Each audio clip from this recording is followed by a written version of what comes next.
right, let's take a look at the new Waves Paul Reed Smith Supermodels. And that's what we have here on the screen. Now, right now I have a 9-string guitar strapped on. And in this video, I just want to go over the features, show you what's included, show you how everything works. And these are some of the best amp models that Waves has ever done. So first off, you can see we get 3 different amp models here. We have our Archon 50 here, which has a lead and a clean channel. Then we have our Dallas. And then we have the Blue Sierra V9. And all of these come here in Pro Tools. Plug in and we'll go to Waves here. You can see them down here. We have the Archon, we have them in mono to stereo, mono to stereo, mono to stereo. So you have options here. What you heard that little bit at the beginning, all of that was running through the mono version, so mono to mono. But for the rest of this video, I'm going to use the stereo version, at least of the Archon here. So come here to the stereo version, pot it up.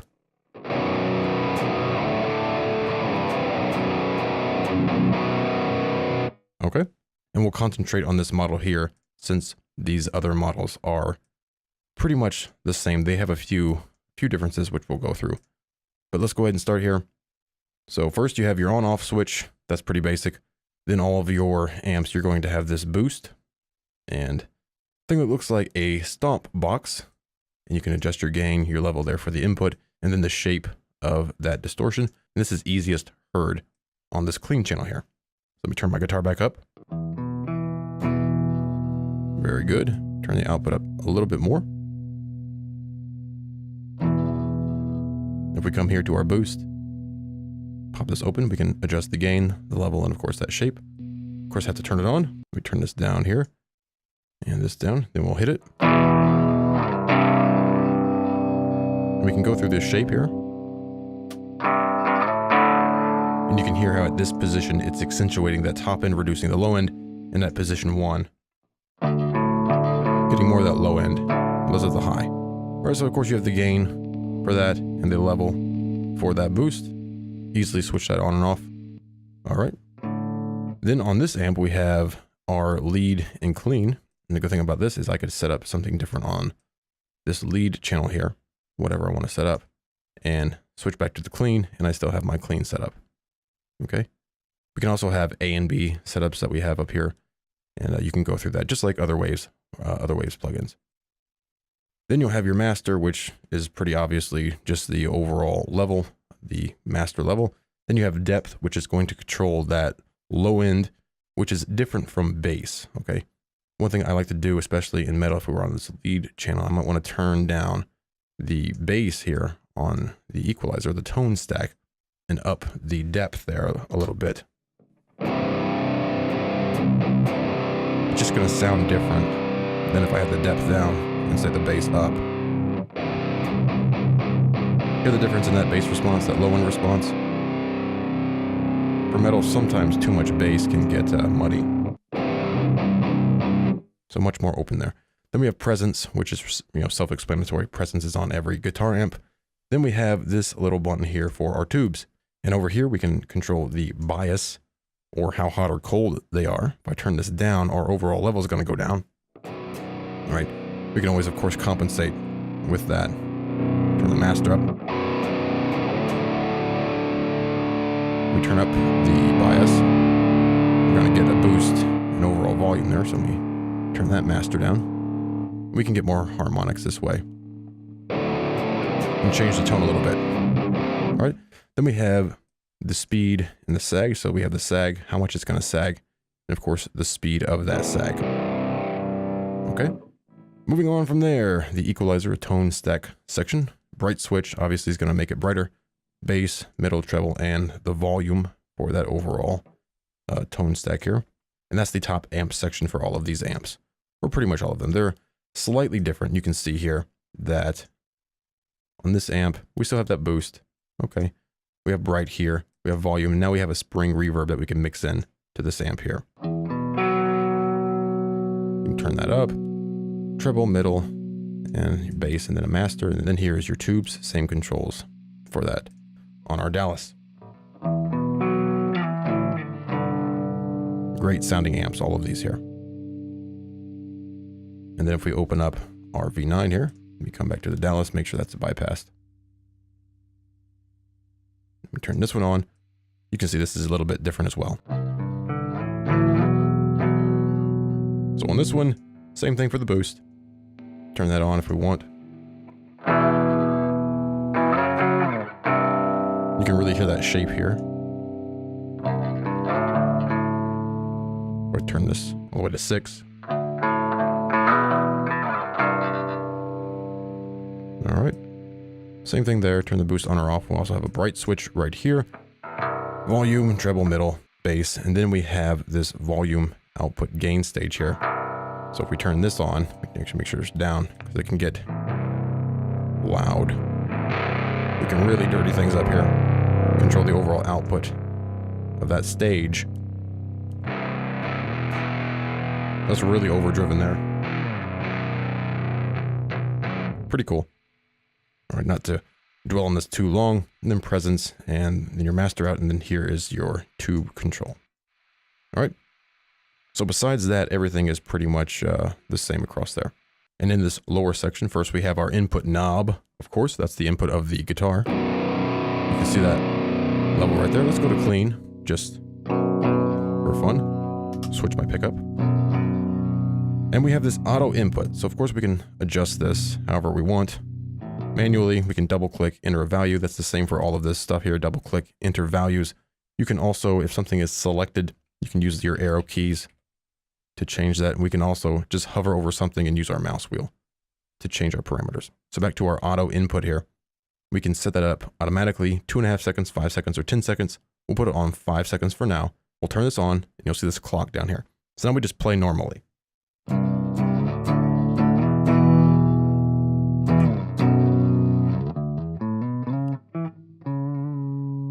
And you saw that change that input.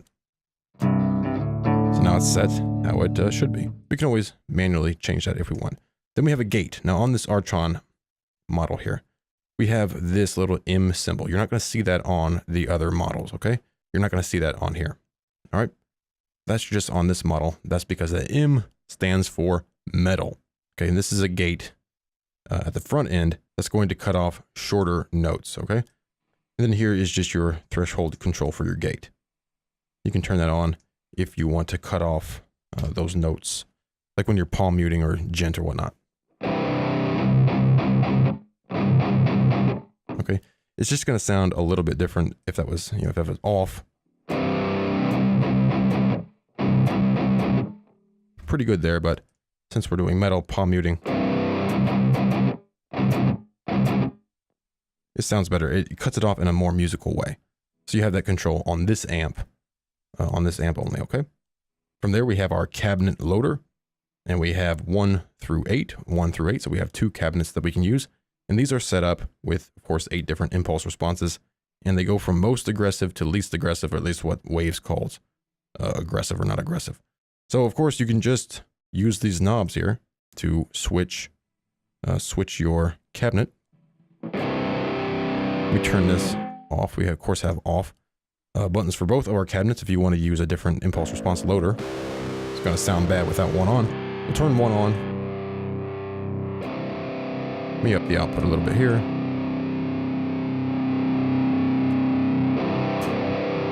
And switch to our cabinets.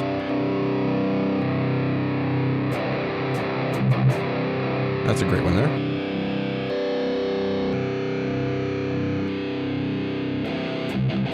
But you have those cabinets that are included, and we'll get to the impulse response, our user impulse responses here in a minute. But we have 2 sections there, so you can have 2 different cabinets at the same time. Switch them up, mix them around, combine them, however you want. And then we have the air knob, and I really like this control. It brings a lot of realism to these amps.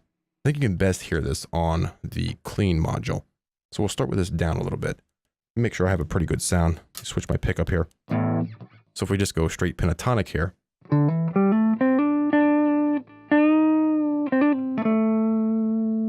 Sounds good, right? This clean channel sounds really, really good, by the way. But now watch this. Or listen to this. Let me turn that air up. You're going to hear the realism come out.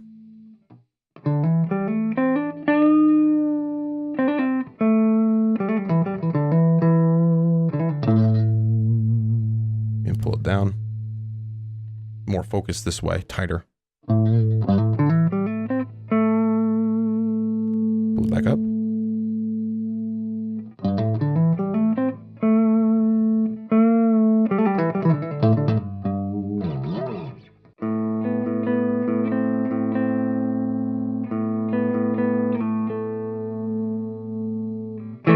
All right, so that is the air control. Now you may not want to use this too much. Sort of just depends on your overdrive. If it's heavily overdrive, it might get a little bit muddy. Let me actually change this up here.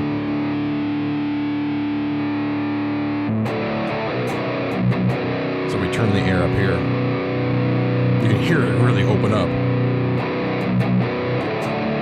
Sounds fine. But it might be muddy, especially in a dense metal mix. All right, but that's the air control. Sounds great. From there, we have a tuner. One of the best included features in this is there's a tuner right on board. This is something I wish more plugin makers would do. And so for their guitar amp plugins, is just put the tuner right on board, so I don't have to grab a separate plugin just for the tuner. Right now it's off, so we can turn it down here where it says mute. And that means I can play the guitar. You can probably hear it through the microphone. And we can see where we are, our tuning, without actually hearing anything. What I've noticed is on the 8th string and the 9th string, it's not as accurate. It takes a little bit longer on the 9th string and on the 8th string. All right, but if you have a 7-string guitar, 6-string guitar, it should be okay. That's one thing I would like to see them improve for this tuner here, is make it a little bit more accurate for extended range guitars. Then from there, of course, you have just the straight up on. So of course you can hear in that case, whenever you're tuning up. Okay, that's a tuner. Then your output, this is the overall output of the entire plugin here, the entire chain. Turn it down or turn it up. All right. Now, one other thing I wish they would add, have added to this, would be an integrated delay, like Plugin Alliance does to their amp plugins. An integrated delay is very, very helpful. And as you heard, make sure this is set up correctly. Whenever we have this air control up, we're on this clean channel here. Turn the depth up more. That works. I mean, that's just begging for a delay. Right? Well, I have GTR3. Of course, I have other delays I could use, but right now we have this delay stomp loaded. We'll just go ahead and turn it on. Now it really opens up.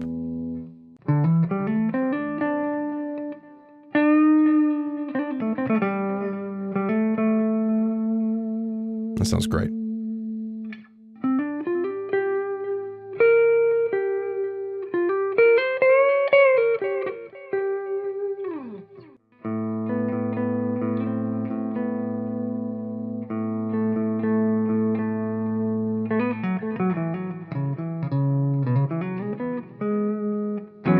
All right. And now we'll move on to another really cool feature of this. Here in the cabinet loader, we'll just hit this gear icon. Ba-boom. Now we have our cabinet section, and now we have more controls. And we're using the stereo version, or the mono to stereo version, because I want to be sure to show those pan knobs here. And we're not going to have those pan knobs here on the straight up mono version. Once we open this up, you can see whenever I start to change my cabinet, again, I can use my arrow keys or scroll wheel there. Whenever I change the cabinet, it of course changes here. We can click up here and change just by clicking, just by choosing one. We can also use these arrows to switch our cabinets. Of course, on both of these, we can turn them on and off from our cabinet section here. We have a mix level and a volume level. So if we have two different kind of cabinets here, right? Increase that volume, decrease the volume. Change the mix of that. We'll go to the lead here.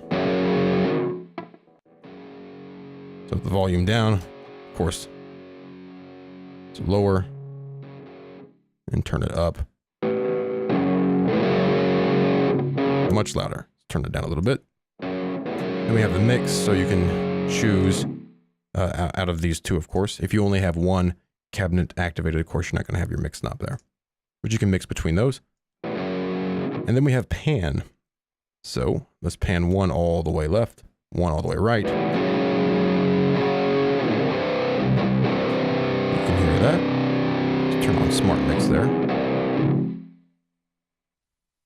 There we go. Of course, change that cabinet. Now they're matched up.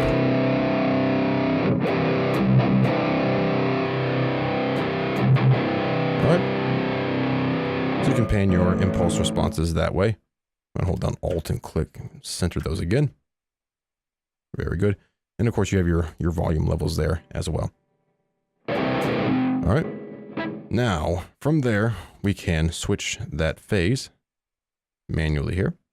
And then we have this play button on both of our cabinets. This is a really cool feature. This is reminiscent of Plugin Alliance and their AMP plugins. When I hit play, you can see this clock start.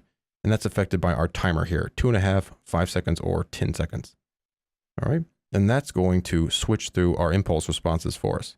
So that, of course, means we can play back here and then play along, and that will switch our impulse response while we're just playing. And then just stop whenever you find what you want. Pretty cool feature to have there. We'll come back to the impulse responses in a minute. Then we have the excursion level. So that's just basically the speaker displacement. You can read up more on that if you want. You can get some low level or lower end fuzzy sort of distortion if you mess around with this. Not going to hear much here, but you have that control as well. Then we have our time fix, phase fix, and smart mix there. If we only have one cabinet active, of course, we don't have those. So we can fix the phase automatically and do a smart mix. You can watch here. Let me switch some cabinets and do a smart mix. And you can see how that mix knob changed a little bit to sort of level out the differences in between these two impulse responses. All right. And of course, the time is going to time align it, and this will phase align it. Very simple. And then there's a really cool thing here. Export. We can actually set up, whatever impulse responses that we want here, whether the ones that are included or our own, which we'll get to next here. And we can export a new impulse response that we can then load up back into our Prs Supermodels or use, with anything that we want.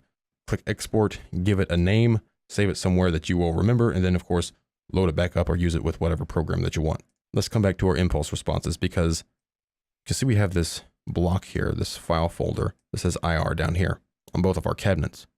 We can load our own impulse responses as well. So to do that, we'll click up here for impulse responses. You can see factory IR. These are the ones that are included. Then we have user IR, nothing on there right now, and then clear the user IR. So what we need to do is open a file or directory. And in my case, I'm coming here to the big box from Redwires. These are paid impulse responses. You could, of course, use free impulse responses, and there's plenty of free impulse responses out there. But if I come here, and we'll just grab some impulse responses here. The Sheffields are really, really great.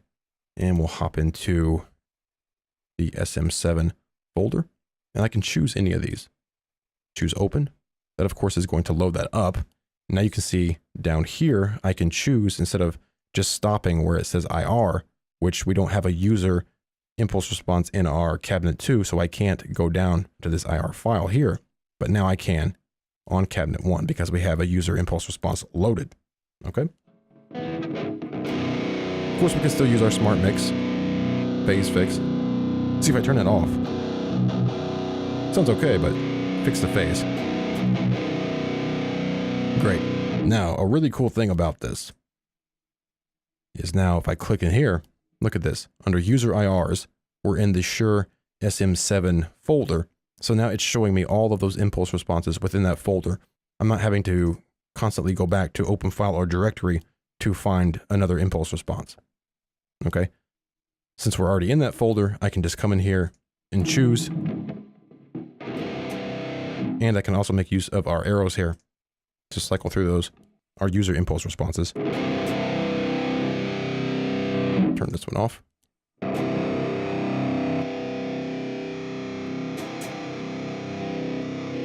Okay. I can also make use of this play head here to automatically switch our impulse responses right through our user folder.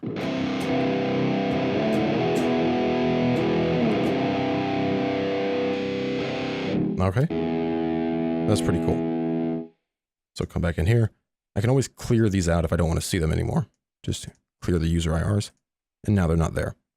Open file or directory. Let's come back here. And we'll just grab just something random here. Grab it, open it, pop in here, and there we go. Now we are in this folder, and again, we can do the same thing with using our arrows here to switch through them. Same thing over here, open file or directory. We can head to wherever we want and grab some impulse responses. And we'll just grab that. There we go. Then we can play here or play here. Can't do both at the same time.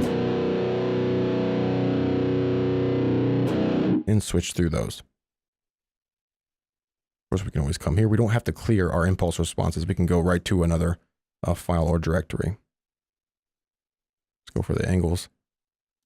The U87. Just grab that. There we go.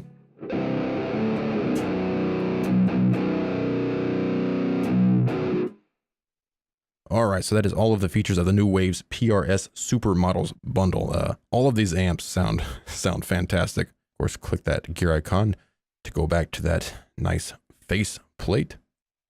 And before we leave here, let me open up the other models so you can see them again. Back to the Dallas. With this collection, you have an amp here that can get very heavy, very dirty, but it can also be absolutely sparkling clean. Then you have things that can go from very clean to crunchy and whatnot. This is a great package of guitar amp plugins that you might want to consider if you're looking for more guitar amp simulator plugins. But not only are they plugins, by the way, I should also mention that you can run these standalone as well. So that's a plus as well, especially if you just want to play live and you don't want to have a DAW open. But that is what you get. 3 different amps, a good collection, overall good price. And by the way, if you want to save an extra 10% on all of your Waves plugin purchases, look in the description below for a code that will save you 10% on all of your Waves plugin purchases. But that is all of the features, everything that is included with the new Waves PRS Supermodels bundle.